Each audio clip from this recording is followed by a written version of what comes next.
அவன் இலங்கையில் இருக்கிற கருணாநிதி, இவன் இங்க இருக்கிற ராஜபக்சே. ஆமா, அங்க போய் பாருங்க, கொத்தப்பையா ராஜபக்சே, விசில் ராஜபக்சே, பசில் ராஜபக்சே அப்படின்னு வச்சிருப்பான். இங்க மூகா தமிழரசு, மூகா அழகிரி, மூகா ஸ்டாலின், மூகா கனிமொழின்னு இருக்கும். இவன் இங்க இருக்கிற ராஜபக்சே, அவன் அங்க இருக்கிற கருணாநிதி. ஒரு கான்டாக்ட் சர்டிபிகேட் வேணும், என்ன செய்யலாம் அப்படின்னு இவன் கேட்டான். நீ ஒரு குழுவை அனுப்பிடுன்னா இவன் ஒரு குழுவை அனுப்பிட்டான். யாரு தலைமையில்? TR பாலு தலைமையில். 10 ஆண்கள் 2 பெண்கள். என்ன கணக்குன்னு எனக்கு இன்னும் புரியல. அந்த குழுவிலே கனிமொழியும் இடம்பெற்றிருந்தார். எங்க ஊர்ல ஜெயிச்ச பொம்பளையும் கூட்டிட்டு போயிட்டாங்க நாகர்கோவில்ல. அவளுக்கு இலங்கைன்னு ஒரு நாடு இருந்ததோ இருப்பதோ, அங்கே சண்டை நடந்ததோ, சமர் விளைந்ததோ, சமாதானத்திற்கான கதவுகளை தந்தை செல்வா திறந்து வைத்ததோ, அவர் அறப்போர் நடத்தியதோ, வட்டக்கோட்டையில் தீர்மானம் வடித்தெடுத்ததோ, தம்பிகள் ஆயுதம் தூக்கியதோ, நார்வே வட்டமேசையை தூக்கி போட்டதோ, திம்பு பேச்சுவார்த்தை தீர்ந்து போனதோ, ராஜீவ் ஜெயவர்த்தனா ஒப்பந்தம் செல்லுபடியாகாமல் போனதோ எதுவும் அவளுக்கு தெரியாது. அவளையும் அழைச்சிட்டு போறாங்க. நான் TR பாலு விட்டே போன் பண்ணி கேட்டேன், கருணாநிதியை நம்பலனா உங்களை நம்புறேன்னு. என்னடா சொல்றேன்னு கேட்டார். ஆமண்ணா உங்களை நம்புறேன். கருணாநிதி ரெட்டை வேடம் போடுகிறார், நீங்க போட மாட்டீங்கன்னு நினைக்கிறேன். உங்க குழுவினுடைய ஸ்டேட்மெண்ட் உலகெங்கும் வாழக்கூடிய தமிழர்களுக்கு அதிர்ச்சியை தர வேண்டும், அவர்கள் மத்தியில் உணர்ச்சியை உருவாக்க வேண்டும். அப்படி ஒரு ஸ்டேட்மெண்ட் எதிர்பார்க்கிறோம், நீங்க தருவீங்களான்னா அப்படின்னு கேட்டேன். ஏன் அதுக்கு என்ன உனக்கு சந்தேகம்? இல்லையே. அப்படின்னா இந்த பிரச்சனையினுடைய ஆனா அவன் தெரியாத எங்க ஊர்ல ஜெயிச்ச பொம்பளைய ஏன் கூட்டிட்டு போறீங்க அப்படின்னு கேட்டேன். சும்மா இருடா, அதுக்கு தான் கூட்டிட்டு போவாங்களா அப்படின்னு சொன்னார். இந்த குழு போய் கொழும்பில் இறங்குகிறது. கனிமொழியின் கை விழிக்கு வரவேற்றவன் பெயர் டக்ளஸ் தேவானந்தா. இத்தாலியில் இருந்து ஒரு கப்பல் இந்திய கடல் எல்லைக்குள் வருகிறது, அரபிக்கடலில் வருகிறது. இத்தாலி கப்பலில் இருந்தவர்கள் கடலிலே மீன் பிடித்துக் கொண்டிருந்த 2 மலையாளிகளை அவன் இருந்த படகுல வந்து சுட்டுட்டான். சுட்டதும் அவர்கள் இறந்தார்கள். இத்தாலி கப்பல் சுற்றி வளைக்கப்பட்டது. இத்தாலிக்காரன் கைது செய்யப்பட்டான். ஒரு தாலியை நம்பி வந்த இத்தாலி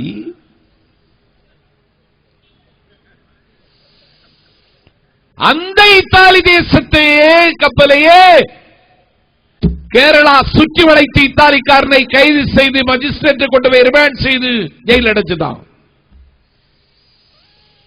அவர்கள் ஜாமீன் கேட்டு நீதிமன்றத்தின் கதவை தட்டுகிறார்கள்.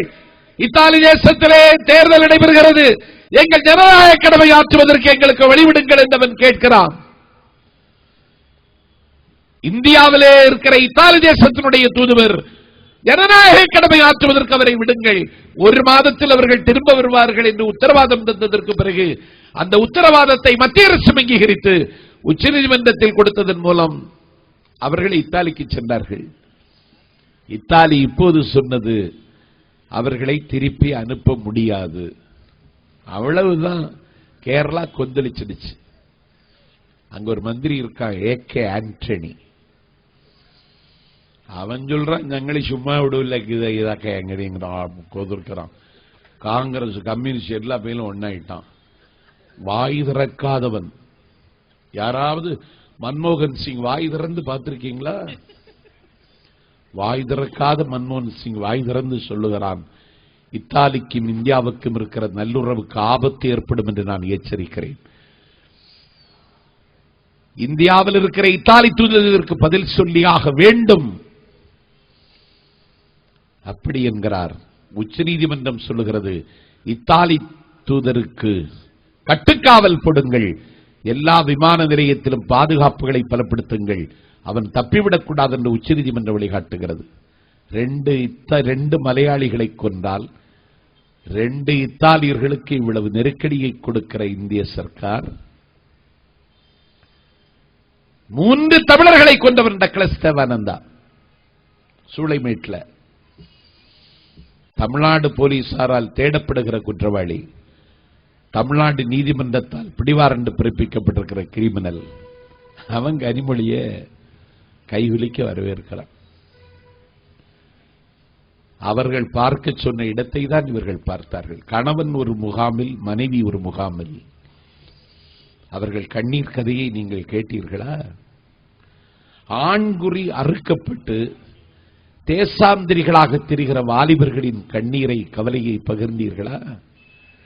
மார்பகங்கள் அறுத்தறியப்பட்டு வன்முணர்ச்சி செய்யப்பட்ட காரணத்தால் மனநோயாளியாக திரிகின்ற என் தங்கைகளின் அவலத்தை பதிவு செய்தீர்களா?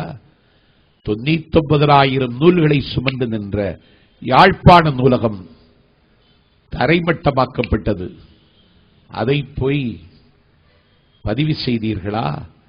குட்டிமணி, ஜெகன், தங்கத்துறை வெலிக்கடை சிறைச்சாலையில் இருந்தார்கள். மரண தண்டனை என்றார்கள். வாட்ஸ் யுவர் லாஸ்ட் டிசைர், உன்னுடைய கடைசி ஆசை என்னவென்று கேட்டார்கள்.